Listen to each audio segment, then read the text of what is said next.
చెప్పే ప్రయత్నం చేసి ఆయన అధికారంలోకి వచ్చాడు.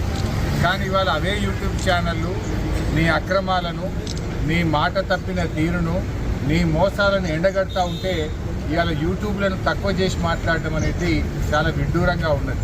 అంటే రేవంత్ రెడ్డి తనకు అవసరమైతే ఒక తీరు, తన పని తీరగానే ఇంకొక తీరుగా ఉన్నది. ఓడదాటేదాకా ఓడమల్లప్ప, ఓడదాటినాక బోడమల్లప్ప. ఈ యూట్యూబ్లోనే వాడుకున్నావు కదా. ఈ యూట్యూబ్లను నమ్ముకొని నువ్వు మరి గత ప్రభుత్వం మీద ఆరోపణలు చేసి, గత ప్రభుత్వం మీద ఉన్నవి లేనట్టు, లేని ఉన్నట్టు చెప్పి, అబద్ధాలు చెప్పి నువ్వు అధికారంలోకి వచ్చినావు కదా. అవే యూట్యూబ్లు నీ బండారాన్ని బట్టబయలు చేస్తుంటే, నీ అవినీతిని బయటపెడుతుంటే, నీ యొక్క డొల్లతనాన్ని, నీ మాట తప్పిన తీరును, నువ్వు ప్రజల్ని మోసం చేసిన విషయాలను బయట పెడతా ఉంటే ఇవాళ నువ్వు తట్టుకోలేకపోతున్నావు. తట్టుకోలేక నీ అక్కసును యూట్యూబ్ల మీద వెళ్ళబుచ్చుతా ఉన్నావు.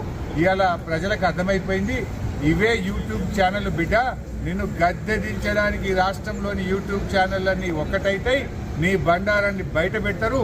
ఖచ్చితంగా నీకు తగిన శాస్తి ఈ యూట్యూబ్ ఛానళ్ళే చేస్తాయి. మీకు ఈ వీడియో నచ్చినట్టయితే లైక్ చేయండి, షేర్ చేయండి, సబ్స్క్రైబ్ చేయండి.